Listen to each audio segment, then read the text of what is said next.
Chapter 9 of Tractor Ballet Gone Bad. I didn't realize I'd read so many in a row. So, anyways, I think I'll make this the last one today. Oh God, Scott, Todd moaned. Does it never end? The tractor path was one solid, frozen piece of ice, 40 feet or more across.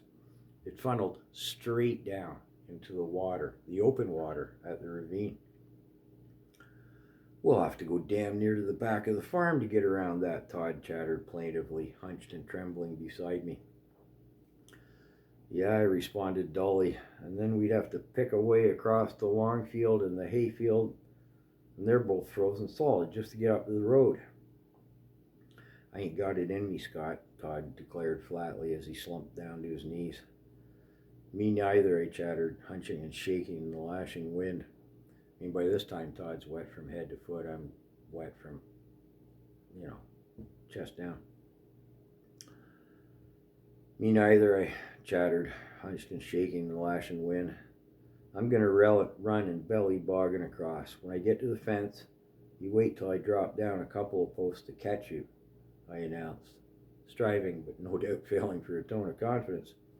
Scott, that's Todd's voice trailed off.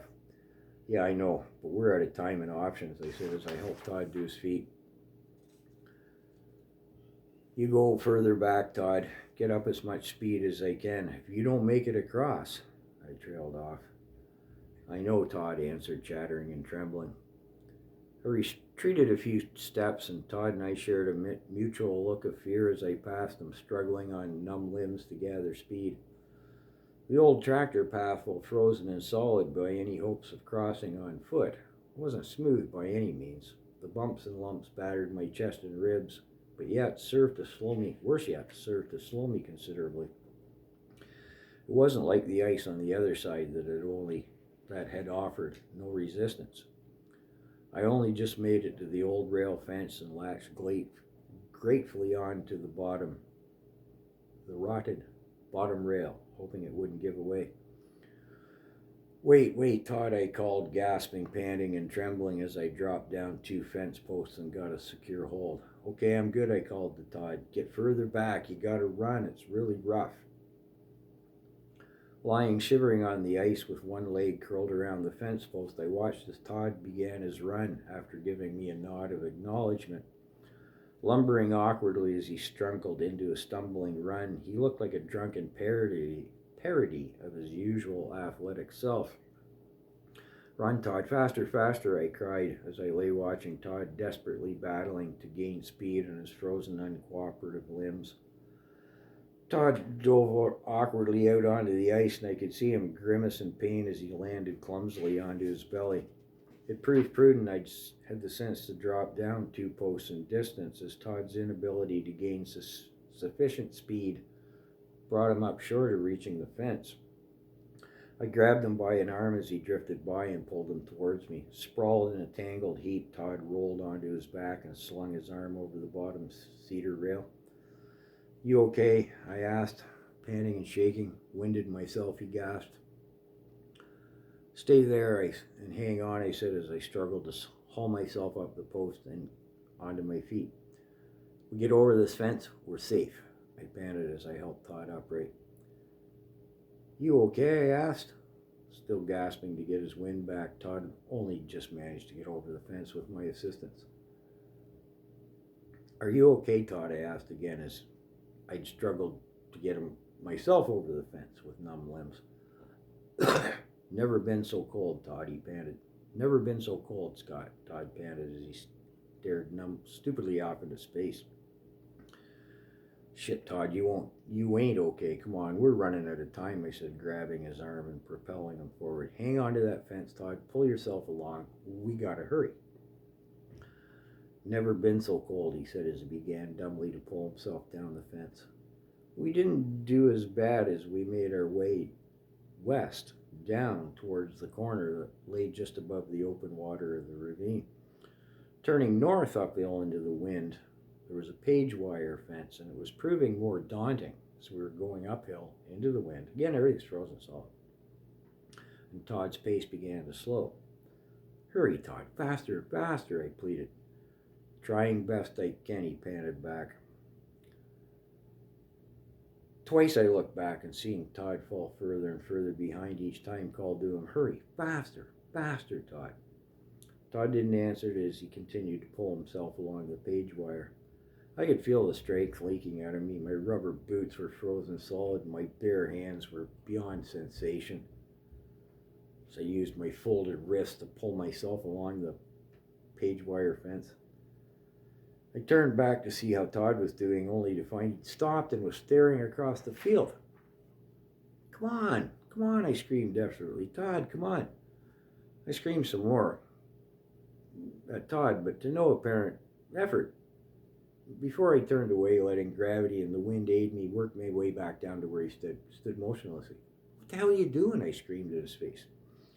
Turning towards me with glazed eyes, he said, I thought if we stopped here for a while and looked at the tractor, we could figure out how to get it out.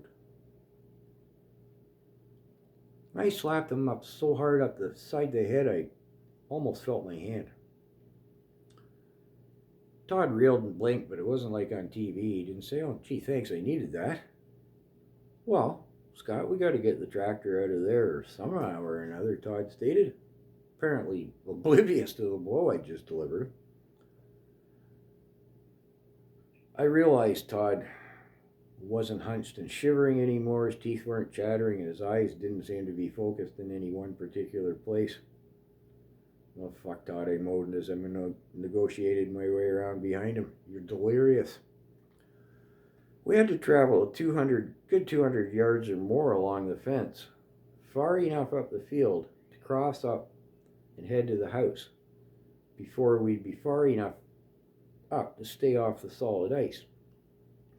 It might not sound like a great distance, but uphill into the lashing wind, slipping and sliding on the rough frozen surface with numb limbs, our progress was tortuously slow.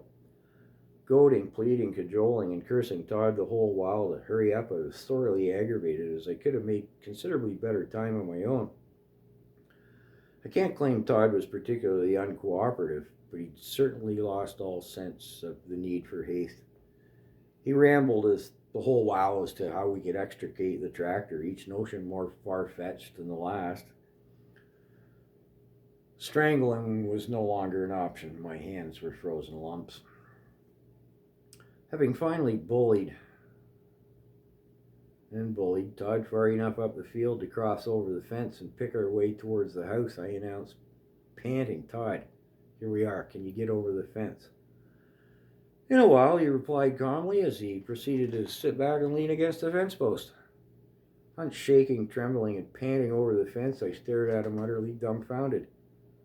We're due for a break. It'd be nice to sit here and get warm for a while. Get up, you damn fool, I squawked. Do you really think your sodden ass is going to get any warmer sitting there on the ice? Oh, do wish you'd stop badgering me, Scott, he replied, a hint of aggravation evident in his tone. You're becoming annoying, you know. Still hunched, trembling, and shaking against the fence, I stared in Todd at disbelief as he again began to ramble about the tractor. Now, if I left him and he managed to get over the fence, one wrong step and he'd be swept back down into the ravine. Was Ernie still home? I didn't know. Hadn't occurred to me to look as we dragged ourselves up across the fence line, and now the house and the yard were out of sight behind the barn. Now, Todd was still persistently rambling on about the damn tractor. I couldn't discount the point he'd wander down for another look. If he ended up back there, down in the ravine, in the condition he was in, he was done for. How long would it take for his stupid ass to freeze solid to the ice where he was sitting, I was wondering. The concept of lashing him to his fence with our coast seemed briefly to be an inspired concept, but had to be discounted as I gazed at my frozen, useless hands. With strength born of desperation, I hauled him to his feet, tumbled over the fence. As we labored ourselves awkwardly over the fence and gotten over, Todd rose to his feet in his own and stood staring back down towards the ravine. We should go back down and have another look. Move, Todd, I panted as I slung his arm over my shoulders. Please, Todd, just move. I'm about done in here. Oh, Trevor's truck is black, Steve's is blue, but has a bigger motor, Todd rambled stupidly as we set off. For God's sakes, Todd, pick up your feet and move. So if we hooked Steve's truck to the front of Trevor's, please, Todd, just keep moving. We haven't much time left. Now, at some point, as we stumbled across the field with the relentless winds lashing, now at our side and threatening to knock us off our feet and careening back down to the ravine, I realized I was fading fast. I couldn't continue to drag Todd along with his arm over my shoulders as we shuffled along, dragging his feet at an ever-increasing amount of weight placed upon me. Pleading for him to pick up his feet, I moved behind him, plunged my frozen hands under his arms, and began to propel him forward. The upside in the change of this tactics was I wasn't laboring to carry Todd's weight and could put my flagging energies into propelling us forward. Downside was I couldn't see a damn thing around him, and this necessitated we had to double the distance traveling further north to make sure we didn't get caught down in that frozen draw again and that we were on safe ground. Todd continued to ramble the whole while about how we could extricate the tractor. He'd drag hay bales out and wet down the hay so it froze to the ice and didn't blow away. This would provide traction. We'd chain and hook Diane's car to Ernie's truck to Trevor's truck. We passed the truck up through the fence up onto the road. Steve's truck had a limited slip differential. Steve's truck was blue. Steve's truck cost $12 a week to insure. Oh. Lacking the breath or the strength or the will to argue, I left him to babble contentedly to himself as I pushed him up the last slope. When we attained the security of the horse-trampled area up near the barn, I stopped to catch my breath and let my wobbly legs recover somewhat. We had less than 100 yards to the house. Todd's jacket was frozen stiff. He stood dumbly with his arms hanging limply at his side, rocking and swaying in the wind. I was in a bad way, shaking and quivering. I realized the piercing ache in my frozen limbs was no longer present. Oh, Scott, look, we're right at the barn. Let's go in there. I'd like to get warm. No, the house is right there, I grunted, plunging my useless hands into his armpits and propelling him forward. The last 100 yards across the outer barnyard was the first secure footing we'd really had. The horse hooves, their droppings and ground-in wisps of hay made for an ankle-twisting surface, but no peril that if we fell, we'd be swept back down into the ravine. With no need for caution to our route, I decided to dig in for just one last push, no pun intended. Todd remained zombie-like and shuffling and stumbling, arms hanging limp at his side. His focus, if it could be called that, was now orientated on the barn. Todd pleaded the whole while, "Please, Scott, can't we go into the barn? I've never been so cold." Blindly, I just continued to propel him forward. "Oh, Scott, please take me to the barn." I popped my head over his shoulder for a look-see, 30 yards to the fence. Hand under Todd's arm, my face pressed against his back, I made for one last drive. We hit the fence, and exhausted, I fell to my knees, clutching the wire.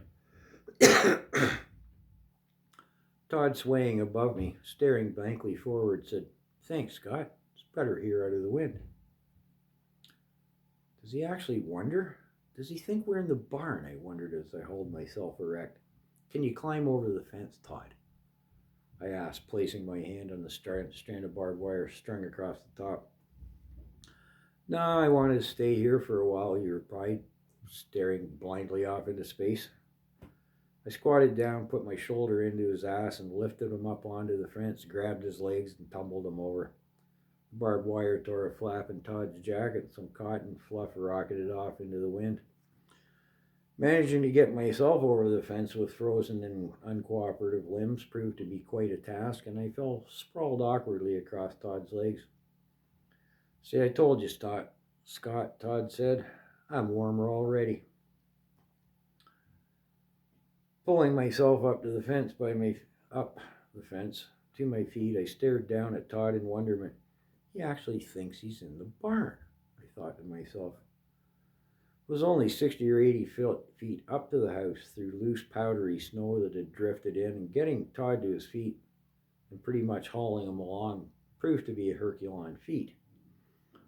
Why I didn't just dash up to the house and get Ernie's assistance, I'd noticed that both the car and the truck were still parked in the drive. You might ask. Well, I suppose I wasn't thinking too clearly myself at that point. And that takes us to chapter 10.